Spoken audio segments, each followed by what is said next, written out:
And then that's the whole scene when Ewan or Obi-Wan is coming into, I want to say Dayu, and basically we say like move along, like you're not the guy we're looking for. And so it's me and this other guy, Fedor. We basically failed the Empire all in that single day. Like, yeah, we saw a wanted poster. Yeah, it has a Jedi beard. Yeah, he looks like he has a Jedi robe, but like it can't be him. Like, come on. Meddler's Corner! Yeah, tune in, let's go! Dropping into a galaxy far away, talking cosplayers and the roles they play. From the actors to the prop makers' art, every single fan plays a vital part. We hit the movies and the latest shows, the biggest fan cast everybody knows. Step into the corner, let the force ignite. Meddler's Corner, bringing Star Wars to life. We hit the movies and the latest shows, the biggest fan cast everybody knows. Step into the corner, let the force ignite. Meddler's Corner, bringing Star Wars to life.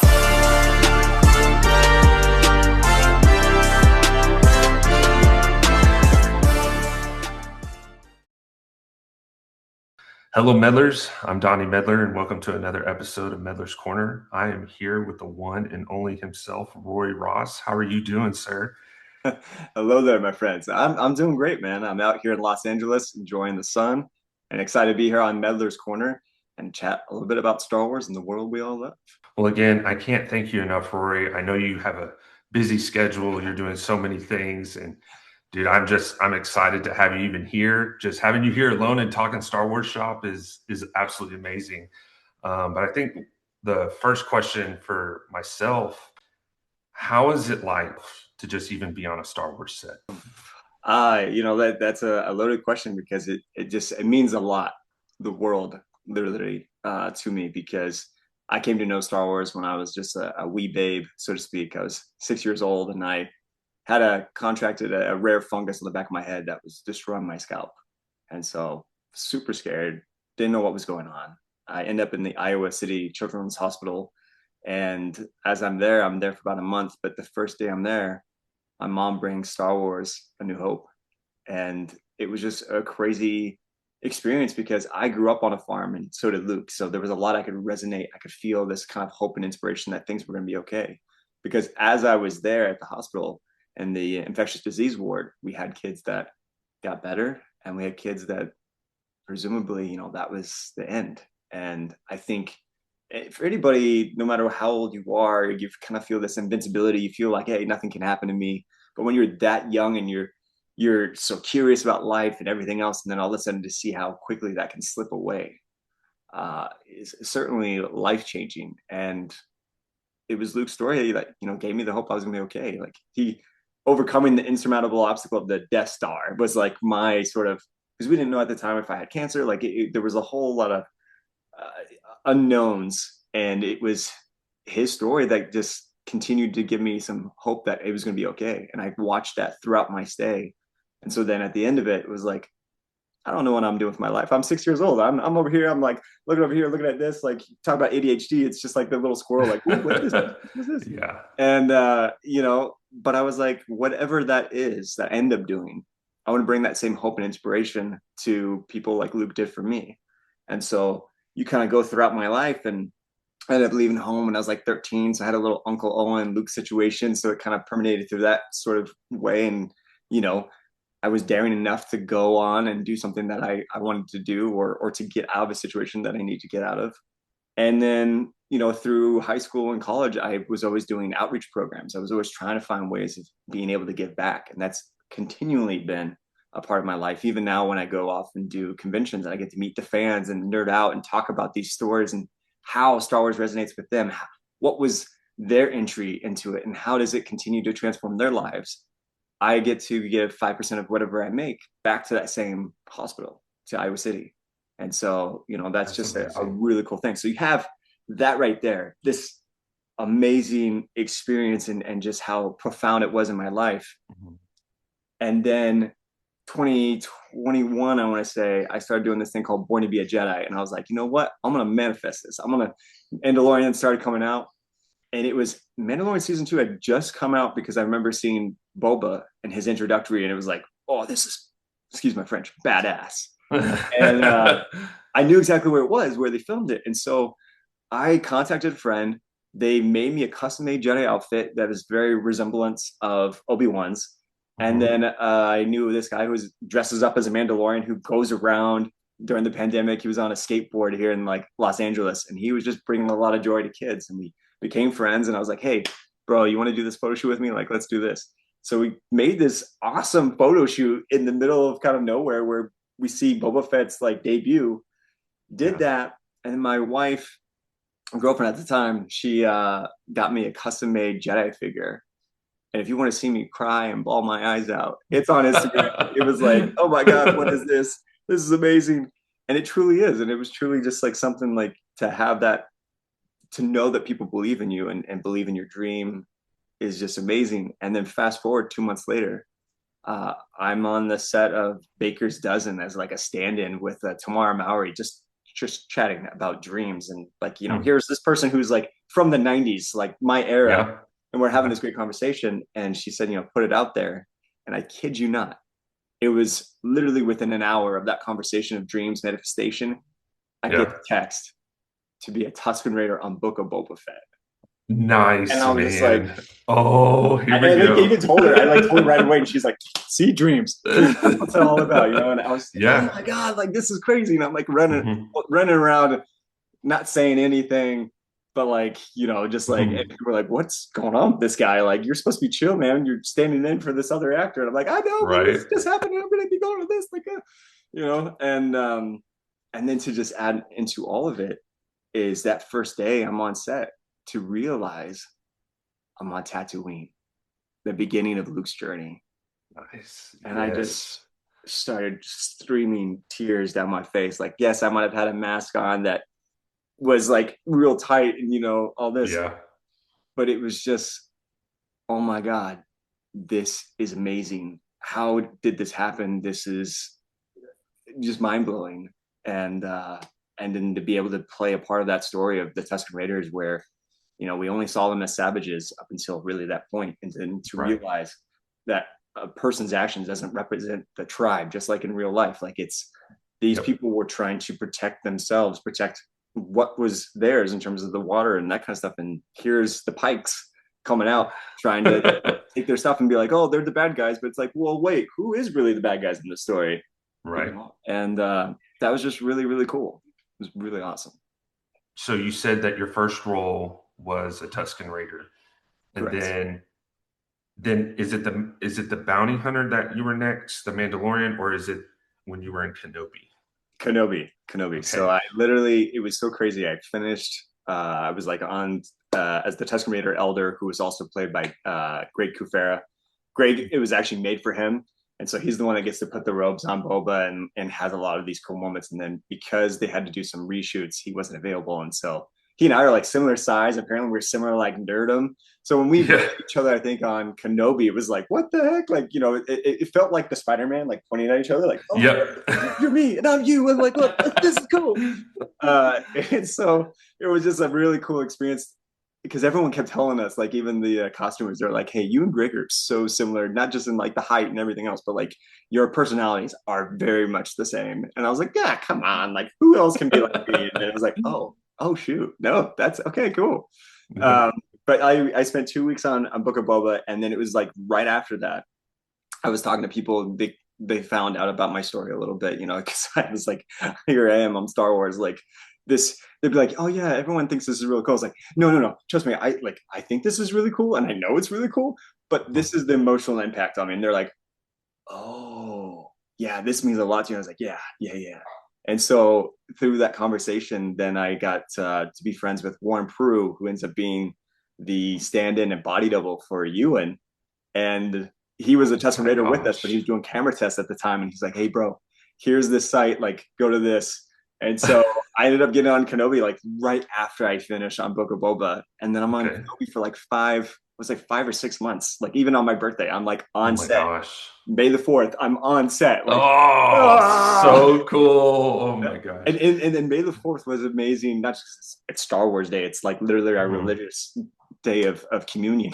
But like as I'm on set, or that day when I appeared on set, I was like, it's May the 4th.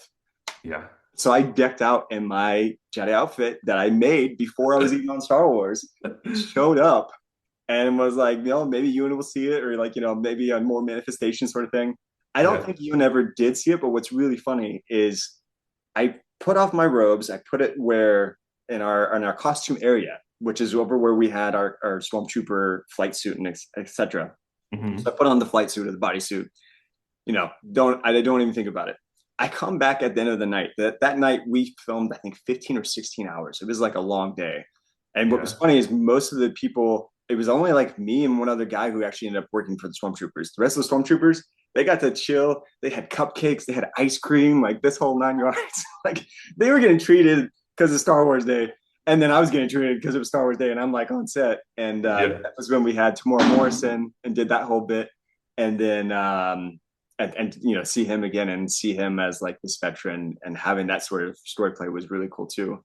Mhm. But then it was Ewan's daughter who was there, who was kind of like the new Death Sticks kind of person. And then that's the whole scene when Ewan or Obi Wan is coming into, I want to say Dayu, and basically we say like move along, like you're not the guy we're looking for. And so it's me and this other guy Fedor. We basically failed the Empire all in that single day. Like, yeah, we saw a wanted poster. Yeah, it has a Jedi beard. Yeah, he looks like he has a Jedi robe, but like it can't be him. Like, come on, no way. So we just like let him go by. But it was just like super cool. So end of the night, I go over to take off everything, and I can't find any of my clothes. And I'm like, well, I can't go home. Like I gotta figure out what's going on. So apparently, even though it's dissimilar enough from what Ewan was wearing in Kenobi, they Yeah. still put it with all of his stuff, thinking like this is too good of quality that anybody else would have this. And so it took us like 30 extra minutes to find the dang thing. And then they're like, oh, it's with this. And I was like, well, dang, because originally for a second they were like, we can't find it. You're just gonna have to go home. And I was like, you're gonna have to give me something to cover my body so that I was like Yeah. riding more or less almost naked, right?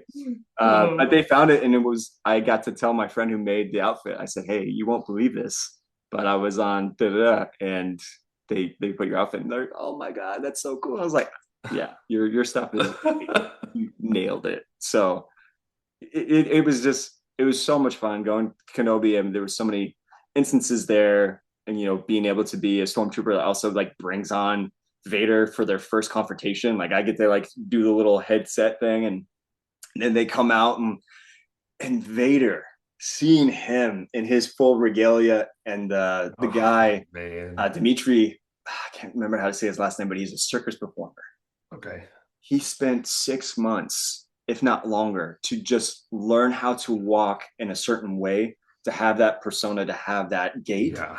so Oh that you my could feel the gosh. power and feel how smooth it was, so it didn't feel disjointed. Okay. When you watch that first time he comes into that town and he's dragging homeboy, he drags a dad, he puts him up on the wall, and then there's a woman he's carrying like screaming as like using the Hmm. force. It's just like, oh.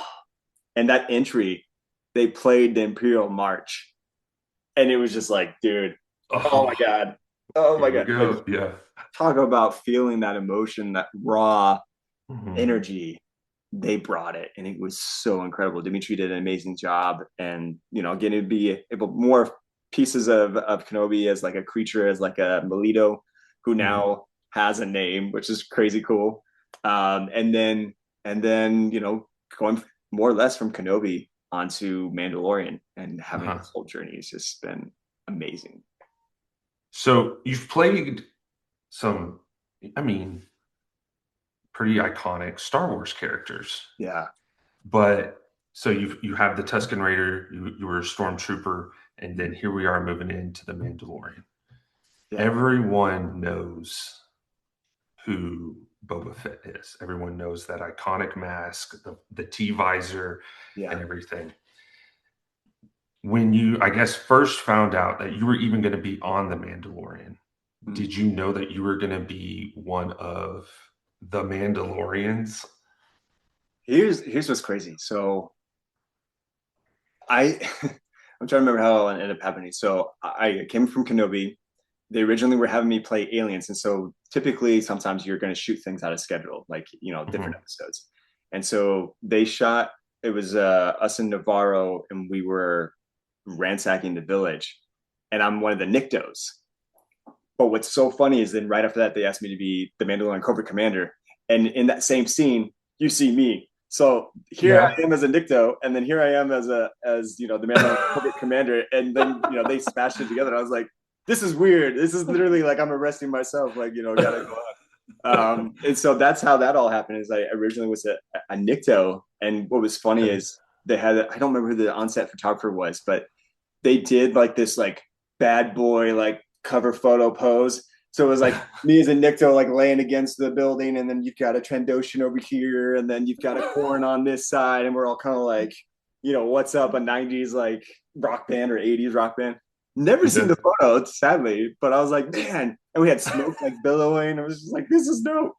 But nobody's ever seen it. And then going from that, like a few days later to the Mandalorian Corporate Commander, and Daniel and I met each other like fairly early. Daniel Romero plays the Red Bando, and we sort of just were like, let's like stay together. One, because we were just having so much fun, and then they sort of one of the PAs and ADs, they just kept being like, actually, we're gonna put you guys, because also you're a commander, so you've got the pauldron, you're kind of like second command with Paz. And I was like, oh yeah, I'm down with that. So like there was scenes that were taken out where I was on one of the Mandalorian carrier sort of vehicles as we're getting ready to go to Navarro and jump down. And unfortunately, it was myself, Paz, and Bo-Katan. And then unfortunately, they took that one out and ended up just doing. You see in the show, it's Paz and Bo, and then maybe it's Mando. But I was like, man, like how cool would that have been to be like, I was there. I know. I was like, I was in the room where it happened, like Hamilton style. But nah, didn't make the cut. I was like, So I guess talking about that, you film so many scenes, you do so much on a set. I guess as a majority of what you've seen and then of what you did, how much actually made it to film? Oh, yeah. I mean, honestly, they've talked about this now. Of like, I think this is at Rebel Scum, there in Texas. Shout out to my boys out there. That was so much fun. I was on the first one, and then I went last year just kind of as with like a vendor and signing. But always a blast. I'll show up again this year in one way or the other. But we had it was Simon. Oh my gosh, why am I like forgetting their names all of a sudden? We had Simon, and then we had obviously Bo-Katan, and then I want to say there was somebody else, and they were talking about our night scenes. It was Tate, I think.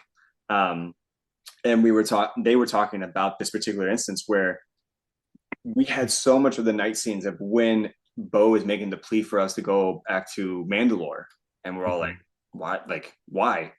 That was all cut. Like, if you look in the gallery and also in the episode itself, and I can't remember the episode off the top of my head, but you'll see me, and they have this iconic, like you just see me going like this.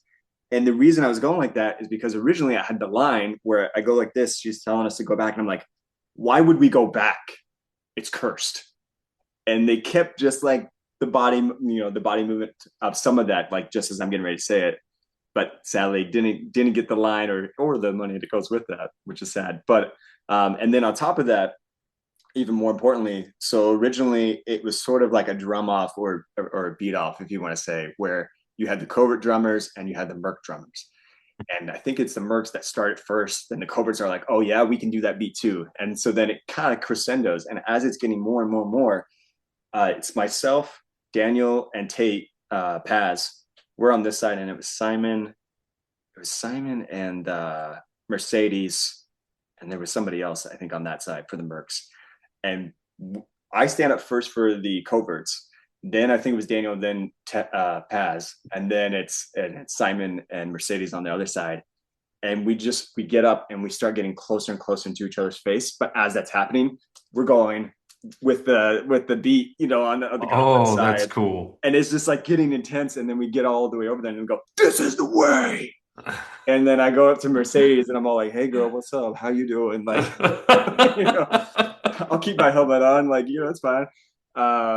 And we made a whole bunch of jokes about the Bachelorian. It was like just having late nights, it was like, I want to say it was like a 6-night shoot or something. But unfortunately, you literally just see the plea to go back to Mandalore.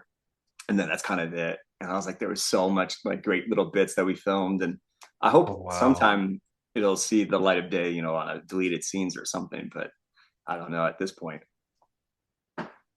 So with all three, you've been on some incredible sets. You've worked with some incredibly talented people as well. What has probably been the most memorable set that you've been on as an actor?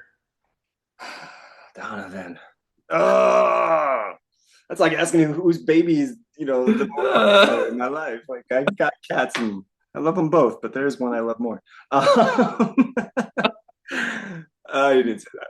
I did. But oh man, it's tough, right? Because like I said, having that emotional connection with A New Hope and Tatooine, and having that first time as a Tusken Raider, and the storyline that we were telling with that, and also Boba. And I know it's a little bit, people feel different things about it, but I thought we did a really great job of kind of telling his story of like seeing him in the three different stages of life, where it's him as a kid through the Tusken Raider kid, and when he's kind of like innocent, doesn't know what's going on. And you see the warrior played by Joanna Bennett, who is an absolute badass and did like Wonder Woman and a whole bunch of other stunts.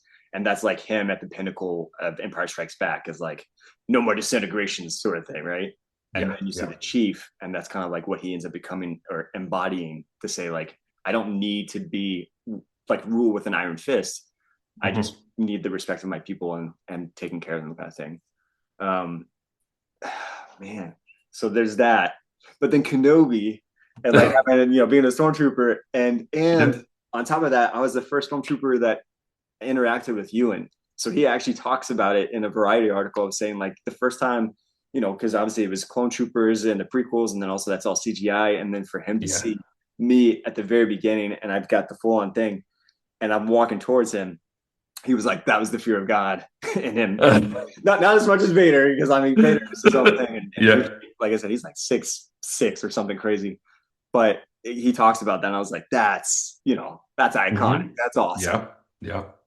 And then you got Mandalorian, and like going back to Mandalore, and obviously this is a little different, but like we've done a fan film. We finally finished. It's called The Mandalorian Civil War by a certain point of view. And that's kind of our interpretation of what happened between the Mercs and the Coverts after A Night of 1,000 Tears, and how this animosity and this division created. So I'm like, that's really huge too. So, I don't know, man. I really don't. They all have their moments, and they're and super connected to me, of the sense of like the memorability of it, and the impact is just surreal. So I can't answer it. I don't know. That's perfectly fine. I think your answer for loving each one so much is just, I think that's a testament to who you are. It's you've experienced the dream, as you talked about, and you don't. It's almost like if you did choose one, it's almost like, well, if I'm doing a disservice to everything else. I've wanted this dream. I manifested that dream. So I truly do respect that, because I mean I would be the same way. It's like there's no favorite. They're all my favorite. They're all exactly. And like you said, there are specific things for each one, and they each create this different experience. It's just it would be so hard to discern, or not even discern, but to say and quantify which one is the favorite. They all have so many great memories attached to them. And what's really cool too is on Kenobi, I got my wife into it. So she actually ends up being on Alderaan. She got to wear a freaking outfit from Naboo from the prequels. Oh, wow. I'm not saying I could pull off a dress, but I would totally afford that dress. Like I would have brought it, because that's awesome. And then I got my best friend, Conrad, who was my best man. I got him on as a stormtrooper, and we got to have an actual scene together. And then he also was a creature with me. So like Grelly Kryko is the Melito that, again, also Greg Kufair and I shared. And so it's also interesting like how they shoot things. Sometimes they'll shoot things double, so you don't necessarily know who exactly was where. But I was in the cantina when the Grand Inquisitor is walking around, and he and I, Greg and I, got to kind of essentially create the movements of Grelly. Like the whole, like, as you're listening, it's an insect. So we got to kind of put our own stamp on that, because we didn't really see the Melito in a totality in Force Awakens. So it was to have that sort of ownership was awesome. But doing that, and then also originally I was supposed to walk. You still see me, but I'm supposed to walk in front of Obi Wan as he's leaving the spaceport. And the first time we did that, mind you, this is a creature. So a lot of the creatures typically they're going to have weird eye holes where it's not where you're expecting for your point of view or your perception. So I'm looking. I have to look down, and I have like a maybe 2-3 inch like sliver to be able to look through. But in order to make sure that I'm looking, as if like the creature's looking straight, I have to look straight. So I'm going like this, trying to see like a little bit as I'm walking. And so I told everybody, I was like, hey, like let everyone know, like I can't see anything. And so they announce it. And then and they call action. And as I'm going, everything seems to be going fine. And then all of a sudden, boom! And I'm like, oh, and I like turn around. Again, I can't see what in the world I just hit. I just know I hit something. They didn't yell cut. So I'm like, okay, turn around. And then I keep walking, right? And then finally, maybe 15 seconds later, they yell cut and, they get a little mask break. And then my buddy comes up to me. He's like, dude, how long did you guys rehearse that? I'm like, what are you talking about? And he's like, bro, you just shoulder checked Ewan. You shoulder checked him, and it looks like you yell like some alien stuff at him because when I whipped around and turned so fast, it looks like I said something to him, and then I turn around and I just walk off, and they're like, dude, that's like the iconic A New Hope sort of like vibe. It's like, well, dang. I mean, it wasn't on purpose, but that's cool. But then the funny thing is, the second time we go for the take, they told me to kind of veer a different way, and so I tried. But then I think Ewan maybe was trying to like do something, and so we ended up holding hands, because again I can't see, so I'm kind of like doing my walk, and then all of a sudden like a hand goes in here. I was like, ah. So that wasn't nothing was seen there, and then later on I ended up being like an NPC, like walking because I hit the wall, and then I'm like, oh nope, keep going, okay, go off. You're just trying to keep going till the yell cut. But yeah, Conrad was with me on that as well, and made some really great friends on that. But amazing experiences. So with all three sets, Rory, that you've been on, can you tell us a little about the camaraderie and the relationships that you have built over those times? Yeah, I think you'll often hear all of us say that like Star Wars, everyone who's on Star Wars is like family, and 100%. It doesn't matter where you go. Like I went to London, and all of a sudden I'm like, there's people from Return of the Jedi, and we're all like, oh, what's up? Like this is so cool, and we have that just a sort of charismatic connection that we're all like are part of this big story. Mm-hmm. And so that's really cool. But on top of that, like Daniel, the Red Bando, he and I became super close. I mentioned that sort of earlier, like how we kept trying to be in the same sort of scene together, and making sure that we were right there next to each other because of also our characters. But on top of that, like Daniel and I, he became my officiant for my wedding. And so like it was funny during my wedding, he said, Rory finally made the pledge or whatever to marry his wife. But what she doesn't know is that he already got married once before, because we always joke around that like he's my work wife.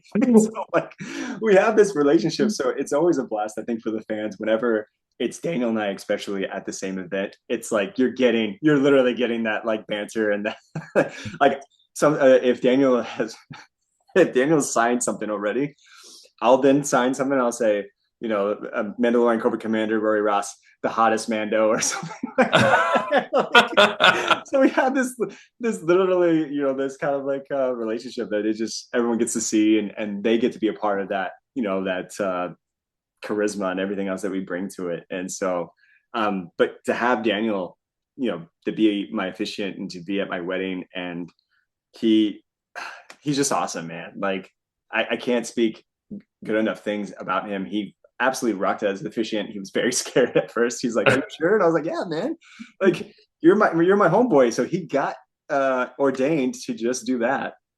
And that was something that was very sweet and dear to me. And he had a whole bunch of little quips in there. And then he, to his credit, or I don't know at the time, but like he knew some really big secrets, because originally my wife said no Star Wars in the wedding. And I was devastated. I was like, no, Star Wars is so important to me. And so, you know, when you're getting married, there's a lot of those like, am I doing the right thing? This and that. And I hate saying it, but like, you know, there's that little thought of like, it's like the Ted from How I Met Your Mother. There's at one point he dates somebody, and then all of a sudden she goes, "I don't like Star Wars," and he's like, "Well, you know, I think I can work with it." And then Neil Patrick's character is like, "Dude, but think about that. Like that means so much to you. Like, you know." And so I know my wife loves Star Wars. You know, she got me the Jedi figure, uh, and then like that was amazing in that journey. But you know, there was that moment, and I was like, you know what? No, I'm choosing my wife, Allison, my beautiful, loving, endearing wife over Star Wars, right? And then Yeah. one of my good friends, Mike Fallon, who's been with me since like day one in LA, he surprised me and he got Sam Witwer to do a video for me. And it's like saying congratulations, like wishing the best, like don't choose the dark side, make sure you're like, you know, and I'm like, and so I'm like, I'm crying because I'm like, this is the only Star Wars I'm gonna get. Like, this is so Yeah. like amazing, right? And you know, everyone's there, like including Daniel, and they're all watching me, and they're like, "Yeah, man, like we love you," you know, this and that. And we get to the wedding, and we get to the rings, and at the rings, I'm remembering my best friend Conrad, my best man. He wasn't. I don't remember giving him the ring, so I'm like kind of freaking out and trying to keep my cool because they're Yeah. asking. Daniel's asking me for it. I'm like, I don't. And so I look at him, and he goes, "What?" And I'm like, ugh. And then all of a sudden, out of nowhere, I start hearing the Book of Boba Fett soundtrack playing on the speakers. And I'm like, what is going on? Is one of my groomsmen trying to mess with me? Like, guys, she said Yeah. Star Wars, like, come on, like, don't do this. And and then I look at my wife and she's smiling. I'm like, what is going on here? And then all of a sudden I look down the middle of the aisle and there's Boba Fett walking right down. And I'm like, what the fuck? And you see everybody in the video, like everyone's like looking around, like most people, obviously being my friends, like they recognize Boba Fett and they're like, you know, freaking out.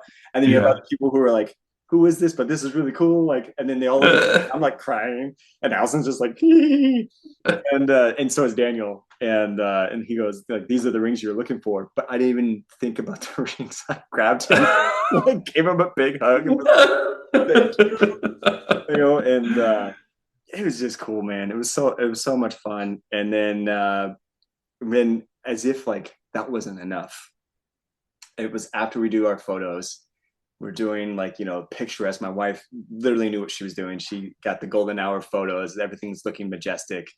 And then we're getting ready to go out into go down these stairs that's going to lead into where everybody's at. And she's like, you know, let's get ready to go. And I was like, no, hon, I gotta go to the bathroom. She's like, no, you can't. I was like, hun, we know like people can't eat. They don't get to go to the bathroom. Like our friends have told us this. Like we need to. She's like, no, you need to come now. And I'm like, I'm sorry. And so I rushed to the bathroom and go. But the reason she didn't want me to go is because the bathroom she thought I was going to go is like next to the door. And so I thankfully went into like this middle hallway, and I come out and we're getting ready to walk out. And then all of a sudden it looks like I see a lightsaber go on outside. I'm like, uh, guys, yes, Boba Fett happened. Don't push the envelope, like, you know. And then we go to walk out and open the door, and there's like 20, 30 of our whole wedding party, lightsabers in hand, got some dark sabers, you got Mandalorian helmets, everybody wearing them, and they do the whole archway. And I'm like, oh my God, hon, you like killed this. Like, what is going on? And the poor DJ, I felt for him. He didn't exactly know the song to play because she wanted to play one of my favorites, which is the procession song from A New Hope with Yeah. the medals and everything. Mm-hmm. Homeboy accidentally played the Imperial March. And so it's like, da, da, da, da, da, da, da. And I'm looking at her and I'm like, is this really the song you want to walk out on? She's like, too late, we're going. And so we start marching down. And it was just like, oh my gosh. And then our placards was all Star Wars font. And the wedding cake had a Millennium Falcon, R2D2, C3PO, a snitch, the golden snitch. And I was just like, she did the Star Wars rave song from Andor. Like she went all Star Wars. And, That's you amazing. know, I already chose her even before I knew any of that. But my God, I knew I made the right choice. So, so Daniel, I still love you too. You're my second wife now. You're on the burner. Is there any projects that are coming up that you yourself are looking forward to? Yeah. The big one for me is Path of the Lost. So that is my Star Wars fan film that I co-write. Well, I had had the idea, and then my buddy Zach did an amazing job really fleshing it out. We're both Star Wars nerds, so my hope is that when people get to see the film, they'll see the kind of subtleties for the normal kind of Star Wars fans, that are like, oh, I recognize Tatooine, this or whatever, Yeah, and then there's gonna be some deep lore cuts that I'm like excited for people to identify, and hopefully they'll have to watch it a few times. But that's gonna come out. Uh, right now we're looking at May 2nd, and that's actually going to be on YouTube that same day. But on May the 2nd, it's going to be at a bounty hunter event in Idlewild, um, and we're going to showcase it there and also do a Q&A. So that's awesome. yeah, that's going to be really fun. And then hopefully we're going to be showing the new trailer for Mandalorian Civil War from a certain point of view fan film. So they'll get Nice. a little something there, and I'll be doing some signings as well, and hanging out with people. And then May the 4th, I'm going to be doing a fighter charity event in Phoenix. That's amazing. That's amazing. So, excuse me. Seems like you've done a few charities with first responders. Is there any other charities that you yourself personally are attached to that you want to, I guess, give a big Yeah, shout out yeah. for? So if you go on my Instagram and you go onto the link in bio, the Beacons link or whatever, you'll see "May the Charity Be With You," and that is where you can actually donate directly to the Iowa City Children's Hospital. You can also read more about my Star Wars story in terms of the very details of that, and you can do a contribution there, and that's all tax deductible, and that would go straight to the charity itself. So that's what I'm super big about. But then I also do try to the idea is still trying to get my outfit actually made from the show, and the flight suit has been so difficult Yeah, to yeah, get somebody. It'll seem like I got somebody, and then something will happen or whatever. But the idea is that once the outfit is done, every time I go to do a signing or a convention, the day before, the day after, I will go to the hospital, the children's hospital near that vicinity, and actually do a visit and do the full regalia. Because the that's only time I awesome. ever want to be seen in my outfit is if Yeah, that's going to charity. So if I'm doing a photo shoot and I have my outfit, that money is going to charity. I don't want to have any of that, especially when it comes to that's very special to me, yeah. and I want to make sure that that is revered in that sort of way, and whatever charity I'm helping is able to get the full benefit from that. That's amazing. Thank you so much for doing that and wanting to do that. That's amazing work right there. Um, so with you coming up with Idlewild and the firefighter charity, is there any, I guess, film wise, screen wise that we're going to see beyond Civil War, Rory in here coming up soon? Um, it's a tough because when you film things, you don't know necessarily when it's going to come out. Yeah, But yeah. I did a Netflix project last year with some good old comedians from old school, and that'll probably come out in the fall. And you'll be Okay, able to see me in 3 or 4 episodes, I believe. awesome. Yeah. Well, I'm glad that's going to be coming out here pretty soon. I definitely look forward to that. So you talked about with your charities, you want to go to the hospitals Mm. in full kit, in your full Mandalorian kit. Yeah. Is there any part of that that you have made yourself? I wish I could take some credit, but no. I mean, even I don't know if you're able to see it. It's gotten a little bit of battle damage, but I got a Mandalorian helmet, my Mandalorian helmet, that was made by a German prop maker named Roman, and he's absolutely amazing. Zero Props is his handle. Okay. Super, super cool. He's done a few pieces for me, and then I want to say it's Imperial Surplus and Trooper Bay. They donated the pauldron, which the pauldron was actually made by Trooper Bay in the show. So if you want Oh, a legit, nice. screen used pauldron, Trooper Bay is the one that made those. And then it's not the outfit, but this is pretty dope. This was made That's by a man amazing. in Arizona, and he just absolutely killed it. But look at this. Look at the detail of this. It's crazy, man. That's awesome. Fully crocheted. See the resemblance? It's just like you. And I got to represent my Shroud.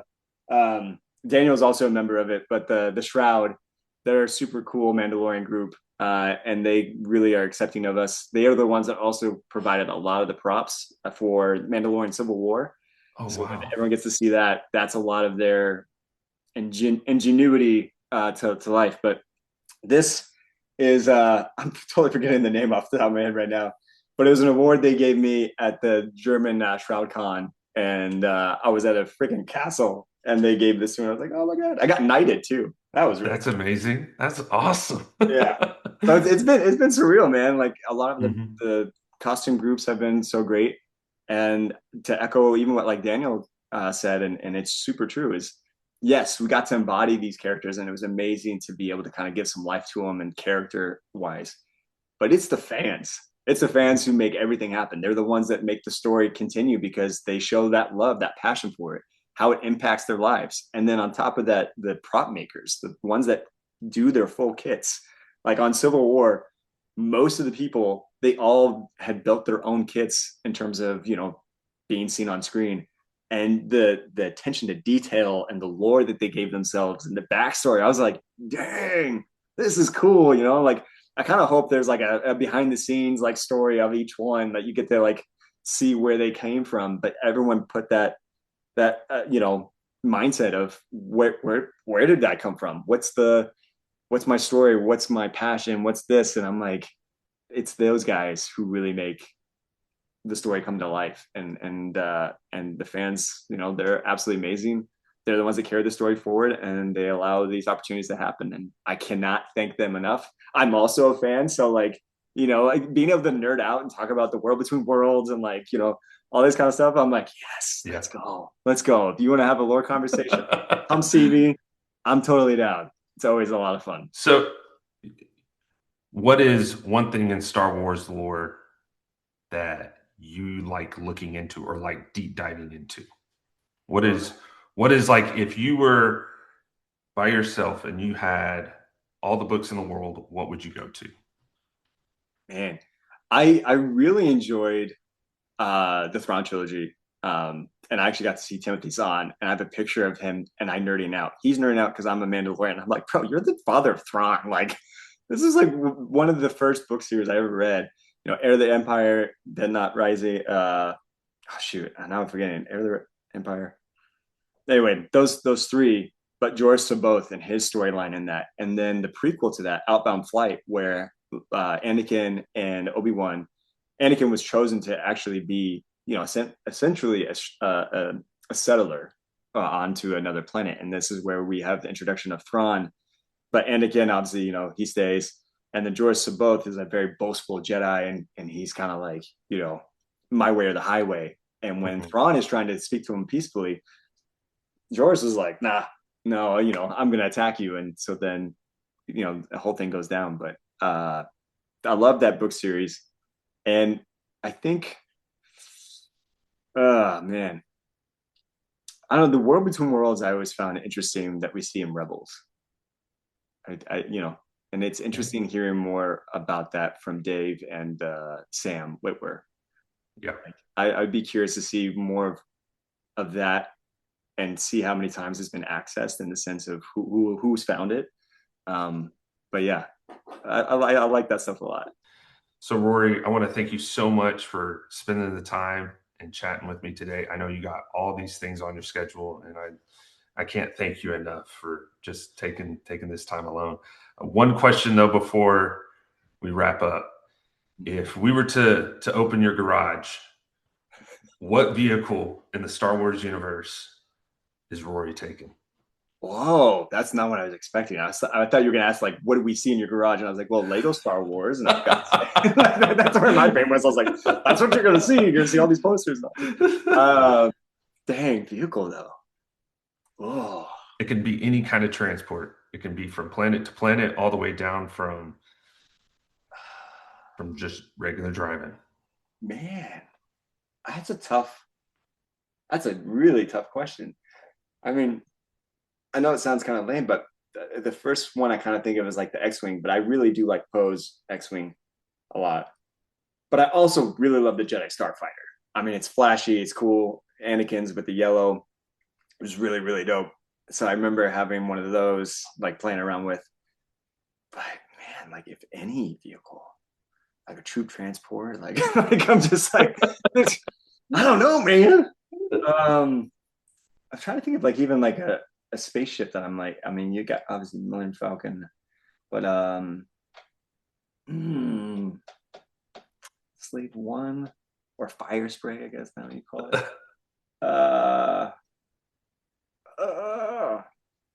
Yeah, I think I'm gonna go with Poe's X-Wing and Anakin's Jedi Starfighter.